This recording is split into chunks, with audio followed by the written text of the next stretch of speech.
Hi everyone, this is your friend Meir talking to you. For many people these days, it's a sad moment. So many people get infected, some people died, many people are scared. And I'm seeing that many people are at home these days and in isolation. And I would like to say to you once more, even though a long time passed with the problem, this is such a good time for you to take care of yourself and work on yourself. The world will open up again. And the more there is of you, the better. So now I want to talk to you about something that I take exception of. The first thing that a nurse does to a child, supposedly for the child's benefit, is checking his or her vision. And when the nurse checks the child's vision, she finds that he doesn't see well. She immediately thinks he should go to a ophthalmologist or an optometrist and get glasses. Now, there are many reasons why the child may not see well. But conventional medicine is very rigid in how they see it.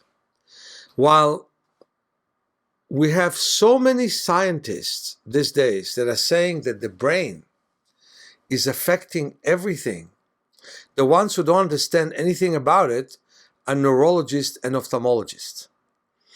And they think that the eye is built to see poorly. For some reason, when the child was 8.5, he saw perfectly, or she saw perfectly. And now when they are 8.75, they have a different structure in the eye that get them to see poorly. It's a ridiculous theory, by the way, and doesn't have any ground. There is no gene that shows us that we're supposed to be nearsighted. And yet, these days, more than half of the kids in the United States are wearing glasses. 94% of the kids in South Korea are wearing glasses. And so many kids are wearing glasses. Why? First of all, for the mental reason that they start to be disinterested in what they're looking at. And when you're disinterested, you stop looking at details. So they give them glasses, and then the glasses are becoming stronger. And from there, many eye problems begin. From retinal detachment to macular degeneration and to others. The time to prevent problems in your 80s is exactly when you're 8. This is the time to guard our kids from medical practice. I want to repeat myself. Medical practice is harmful to our kids when the first thing that happens is that we give them glasses. When you adapt to those glasses, you see less. Didn't it happen to you that you went to the optometrist, he measured your vision, you put your glasses on, you didn't see well, and the optometrist says, well, just get used to your glasses. How do you get used to your glasses? Well, when the optometrist tested you, you didn't see so well because you were tense. Then when you wore glasses in a regular time when you're not tense, you didn't see so well through the glasses because they didn't fit you. But when the optometrist told you to adapt to the glasses, you start to see better with them by reducing the strength of your own vision.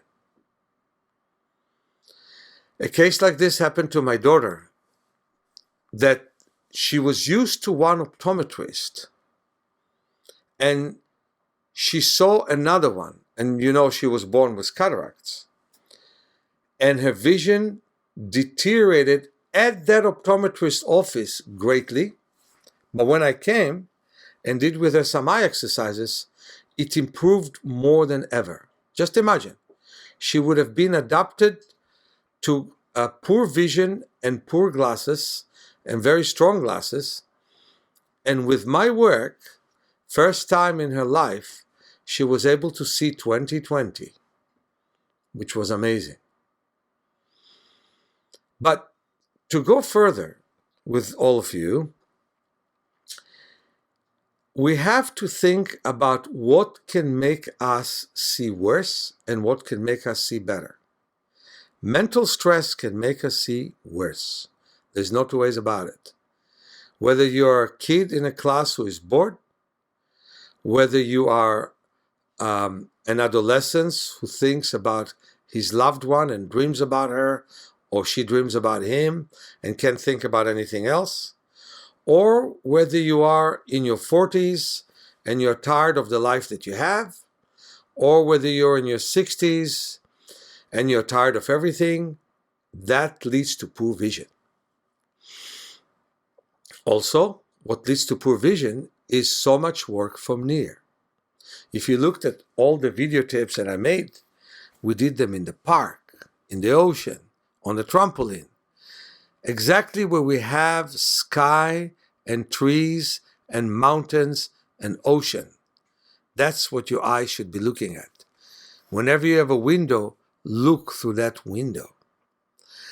So that's why the eye exercises are so powerful.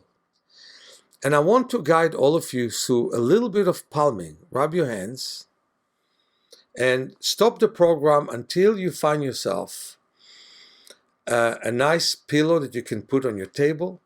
Get from us a palming stick if you can. If you already have one, prepare it. So rub your hands and then massage between fingers. So I'm putting my left hand between the fingers of my right hand to stretch the fingers, or vice versa. So I'm just stretching the fingers to have more space between them. Then I stretch my two hands with the fingers interlaced as far as I can, and I stretch it as good as I can, and I rub my hands. Why? To bring more life to my hands. Then you put your hands over the eye orbits, and I mean the eye orbits. So you put your palms. It was funny for me to see in a question and answer in Israel that somebody thought that he's guiding palming, putting his fingers around the eye orbits. No, you put the palms. They have all the energy that you need. And you breathe deeply and slowly. And you focus on inhalation and exhalation. And you count 6 as you inhale and 9 as you exhale, and wait for a count of 2 before you inhale again.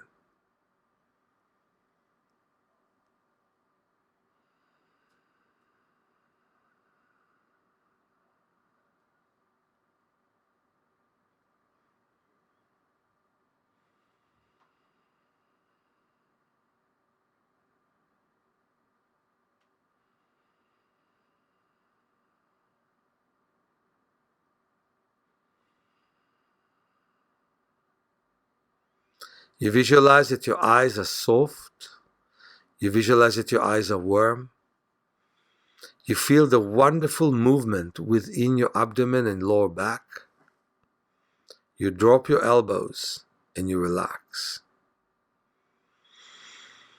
Relaxation is so wonderful for the body, so great. And your breathing is the key for your relaxation. I remember palming for hours at a time. The most I ever palmed was 11 hours in one go. The world could turn around, and I'm sitting here with my meditation, with my reality. So again, breathe in and breathe out.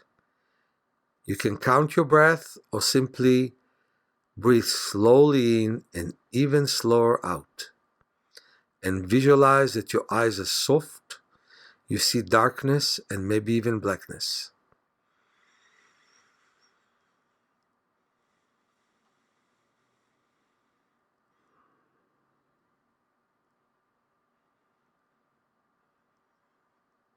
There are many ways to palm.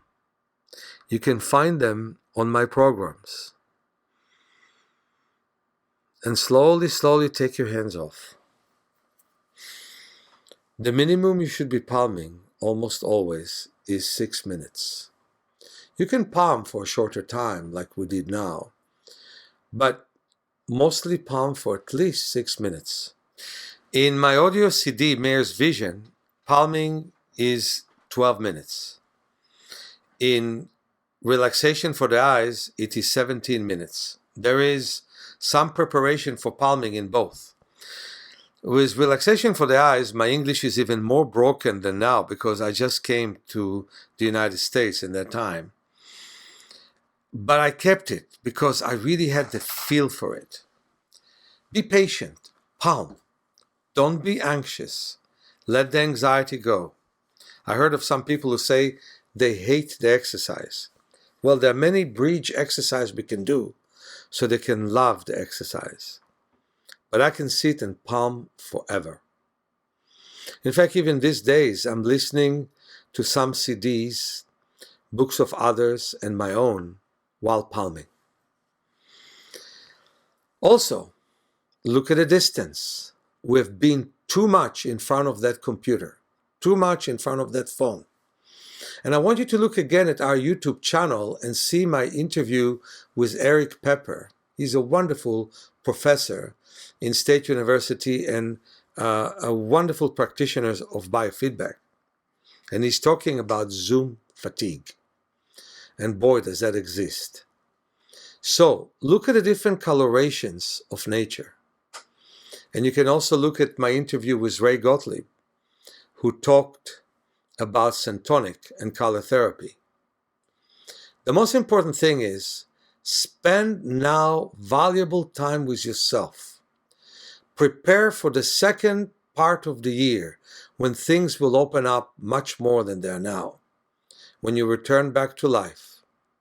Because now you have the time, and what you have to get rid of is your anxiety and edginess, and work on yourself. I love every one of you. Thank you for listening.